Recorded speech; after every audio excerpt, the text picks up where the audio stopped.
Kışın havaların soğumasıyla özellikle eksi 10'lara düştüğü zaman bazı deri hastalıklarının arttığını görüyoruz.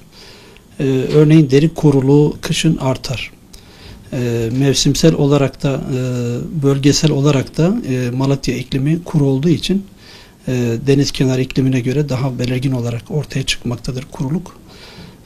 Özellikle vücudun gövdede ve kol bacaklarda yaygın kuruluğa bağlı olarak deri kaşıntıları, geceleri artan deri kaşıntıları görülebiliyor. Düzenli bir şekilde nemlendirici kullanılmalı. Banyo sabunlarına dikkat etmek gerekir. Kurutucu banyo sabunlarından kaçınmak gerekiyor. Onun yerine nemlendiriciliği içeren gliserinli sabunlardan istifade edilebilir banyolarda. Ayrıca seborik dermatit dediğimiz, halk arasında yağlı egzama dediğimiz egzamanın da kışın arttığını biz tespit ediyoruz, görüyoruz. Kış döneminde seborik dermatit artıyor. Seborik dermatit nedir? Özellikle saçlı deriyi, yüz bölgesini, kulak kepçesini, kulak arkasını, dış kulak yolunu tutan bir hastalık.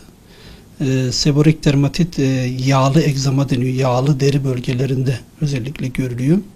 Kış döneminde kuruluğun artmasıyla güneşin de etkisinin azalmasına bağlı olarak seborik dermatit normalden daha fazla, daha şiddetli görülebiliyor. Bu durumda ne yapmak gerekiyor? Soğuk ve rüzgarlı havalardan kaçınmak gerekiyor. Dermatologların önerdiği yağsız nemlendirici kremler faydalı olabilir. Bunları düzenli bir şekilde kullanmak gerekir. Sedef hastalığı bizim en çok gördüğümüz hastalıklardan bir tanesi. Sedef hastalığı bildiğimiz gibi tam olarak bir tedavisi yok. Ömür boyu devam eden bir hastalık. Vücudun belirli bölgelerinde veya bazen tüm vücutta görülen kızarık zemin üzerinde yoğun kabuklar, kepekler ile seyrediyor. Psoriasis dediğimiz sedef hastalığı yaz döneminde güneşin etkisiyle düzelebiliyor. Kışın soğukların da etkisiyle, güneşin etkisinin de azalmasıyla arttığını gözlemliyoruz. Ayrıca sedef hastalığının bir çeşidi olan guttat dediğimiz küçük lezyonlarla seyreden bir tipi üst solunum yolu enfeksiyonlarına bağlı olarak da şiddetleniyor. O da sonbahar ve kış döneminde artan üst solunum yolu enfeksiyonlarının etkisiyle daha sık olarak görülebiliyor. Kış döneminde elde kuruluk gibi durumlar da ve bunun üzerine eklenen tahriş egzaması daha sık olarak görülüyor.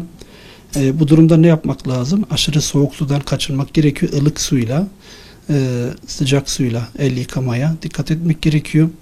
Tabii bunu arttırıcı, tahriş egzamasını arttırıcı deterjanlar, sıvı sabunlardan, boyalı sıvı sabunlardan kaçınmak gerekiyor. Nemlendirici içeren, nemlendiricili gliserinli sabunlar belki burada işe yarayabilir. Onun dışında da dermatologların önerdiği nemlendiricilik kremleri düzenli olarak kullanmakta işe yarayabilir. Ayrıca ürtiker dediğimiz halk arasında kurdeşen ve dabaz olarak da bilinen ürtiker hastalığının da çeşit çeşit tipleri var. Fiziksel ürtiker dediğimiz ürtikerlerden bir tanesi olan soğuk ürtikeri de kış döneminde soğuğa bağlı olarak artabilir. Çok aşırı soğuk havalarda dışarı gezmekte, soğuk rüzgarlarda ya da buz ile, kar ile temasla tetiklenebilen bir hastalık. Burada ne yapmak lazım? Dermatologların önerdiği antihistaminik tedavileri burada işe yarayabilir ve aşırı soğuktan, aşırı soğuk havanın olduğu rüzgarlı havalarda dışarı çıkmamak gerekiyor.